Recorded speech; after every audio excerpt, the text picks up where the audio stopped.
Esther, chapters 3 and 4. After all this took place, King Ahasuerus honored Haman, son of Hammedatha, the Agagite.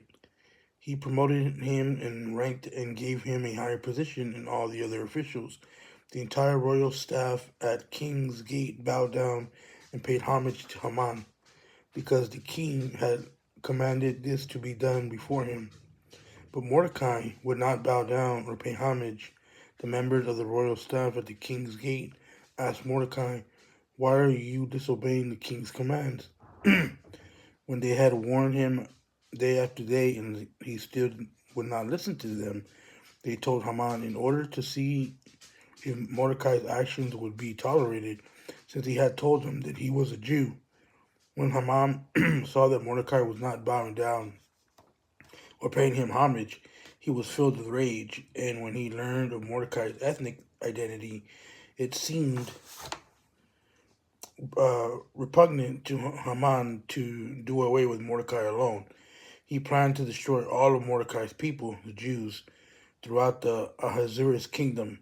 In the first month, the month of Nisan, the king Ahasuerus' 12th year, the poor, that is, the lot, was cast before Haman for each day in each month, and it fell on the 12th month, the month Adar. Then Haman informed King Ahasuerus, "There is one ethnic group scattered throughout the peoples in every province of your kingdom, keeping themselves separate. Their laws are different from everyone else, and they do not obey the king's laws.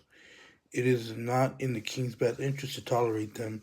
If the king approves, let an order be drawn up authorizing their destruction, and I will pay 375 tons of silver to the officials for deposit in the royal treasury."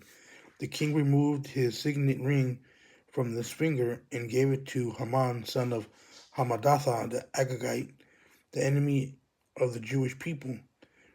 Then the king told Haman, "The money and the people are given to you to do with as you see fit." The royal scribes were summoned on the 13th day of the first month, and the order was written exactly as Haman commanded. It was intended for the royal satraps, the governors of each of the provinces, and the officials of each ethnic group, and written for each province in its own script, and to each ethnic group in its own language. It has written in the name of King Ahasuerus and sealed with the royal signet ring. Letters were sent by couriers to each of the royal provinces telling the officials to destroy, kill, and annihilate the Jewish people, young and old, women and children, and plunder their possessions on a single day, the 13th day of Adar in the 12th month. A copy of the text issued as law throughout every province was distributed to all the people so that they might get ready for that day. The couriers left spurred on by royal command, and the law was issued in the fortress of Susa. The king and Haman sat down to drink while the city of Susa was in confusion. When Mordecai learned all that had occurred, he tore his clothes, put on sackcloth and ashes, went into the middle of the city, and cried loudly and bitterly. He went only as far as the king's gate, since the law prohibited anyone wearing sackcloth from entering the king's gate. There was great mourning among the Jewish people in every province where the king's command and edict came.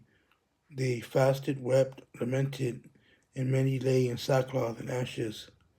Esther's female servant and her eunuchs came and reported the news to her, and the queen was overcome with fear.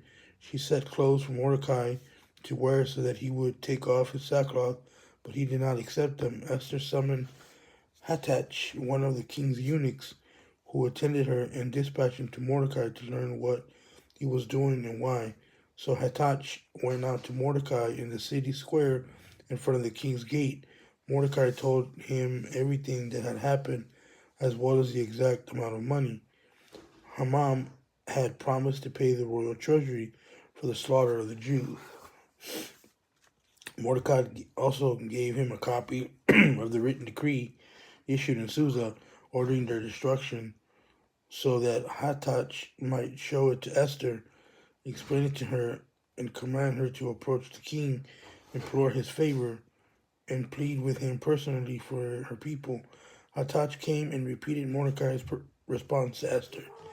Esther spoke to Hathach and commanded him to tell Mordecai all the royal officials and the people of the royal provinces know that one law applies to every man or every woman who approaches the king in the inner courtyard and who has not been summoned, the death penalty unless the king extends the gold scepter, allowing that person to live. I have not been summoned to appear before the king for the last 30 days. Esther's response was reported to Mordecai. Mordecai told the messenger to reply to Esther, "Don't think that you will escape the fate of all the Jews because you are in the king's palace. If you keep silent at this time, relief and deliverance will come to the Jewish people from another place, but you and your father's family will be destroyed. Who knows? Perhaps you have come to your royal position for such a time as this." Esther sent this reply to Mordecai, "Go and assemble all the Jews who can be found in Susa and fast for me. Don't eat or drink for 3 days, night or day.